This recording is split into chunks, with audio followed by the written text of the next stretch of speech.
Humans of planet Earth! Welcome back to JRE in a nutshell. So, today we have Dave Smith. What can I say? Every time Dave Smith comes on, it's amazing. I mean, when it comes to Palestine and Israel, I don't know anybody with more knowledge, and also the news in general, politics, Ukraine, NATO. He's up to date in everything. He used to be a stand-up comedian, but I guess now he's a political commentator. And yeah, it's always super interesting and super funny. Like I said, he's a comedian, so it's also fun, and it's a fun way to get updated on the world. So, but before, don't forget to like, subscribe, press that bell, and here, if you click here in this little logo, where is it?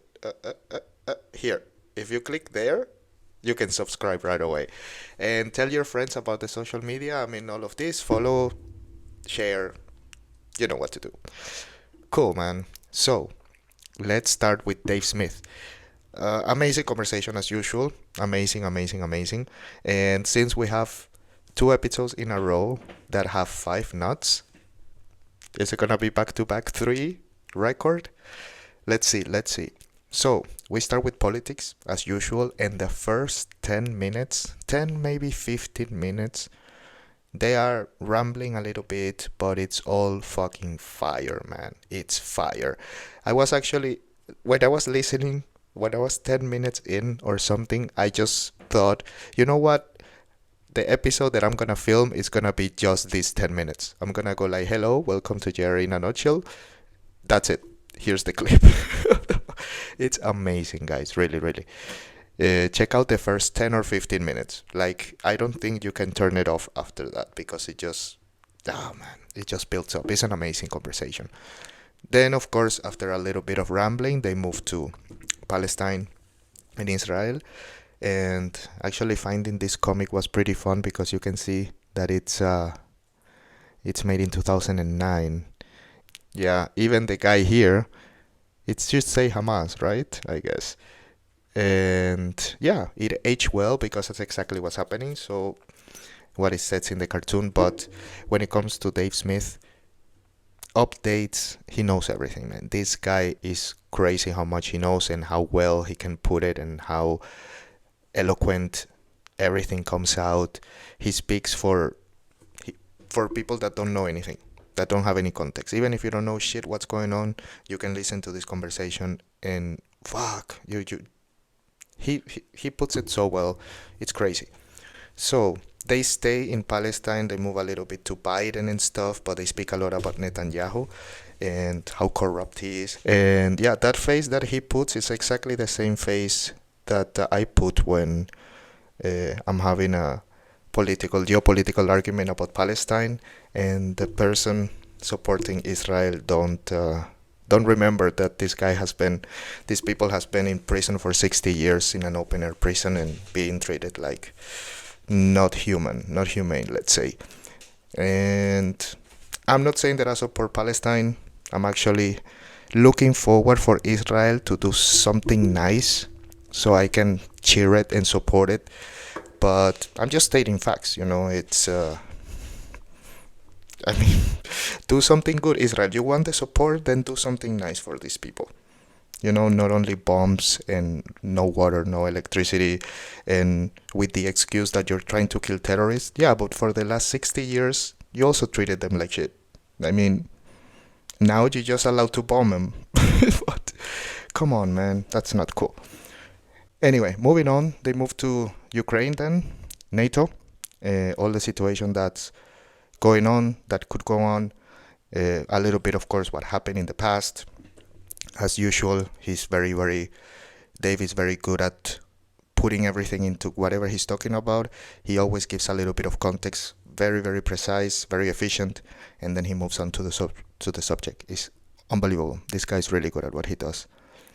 And the trust in the media as well, everything declining. The quote of the day is about this.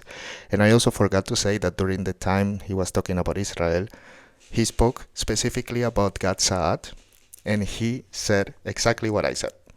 He said, dude, the argument that says, why do people care so much about what Israel is doing to Palestine if nobody cared that much about other people doing similar things. And like, my counter argument is, dude, just because somebody did something bad doesn't mean you're allowed to do it also, you know. And Dave Smith mentions it and talks exactly about that, and I'm listening. I'm like, that Leonardo DiCaprio meme. That was me. Fuck yeah. So amazing interview. Sadly, it's not gonna be a back to back 5 nuts. Yeah, it's just gonna be a 4.5. 4.5, and yeah, it was missing something. Maybe because most of the information he said I knew when they were talking politics. I also stay pretty informed, so there's little things, of course, that I always learn new from Dave or whenever, but most of the information I was already catched on. So yeah, all in all, amazing interview. Please check it out. And yeah, man, that's it. Don't forget to stay for the quote of the day. I remind you that I have nothing to do with Joe Rogan or the Joe Rogan Experience. And for links, timestamps, books, everything they mention, all down in the description, all the topics, everything they speak about, because obviously they don't only speak about these 5 things I share. There's many subjects, all of them down in the description. So don't forget to share me and subscribe and like, and to stay for the quote of the day. I will see you next time. Peace. In trouble because I said that if I was talking to a 21-year-old healthy kid, I wouldn't tell him to take that shot.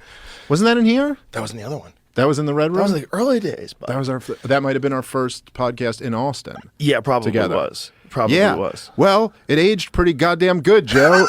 Aged pretty goddamn good, didn't it? Yeah. It's crazy to think about. I swear to God, like, this is always, especially now, because, like, we've been doing these shows together for so many years that you can go back and look at, like, the things that were so wildly controversial to say then.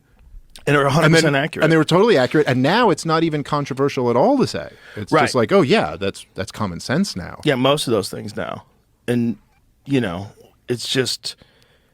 I think these kind of conversations, though, contribute to the public's distrust in mainstream media. They know what the fucking game is now. It's a really interesting statement because that's their argument.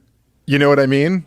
That's CNN's argument about why we need to cancel Joe Rogan is because your conversations contribute to the public mistrust. But then, like, my counter argument to that is like, yeah, but that's good. Yeah, because no one should trust you. You did that to yourself. Yeah, you guys are a bunch of liars. Yeah, you're a bunch of liars, and I should have sued you. I mean, dude, 100%. Slam dunk.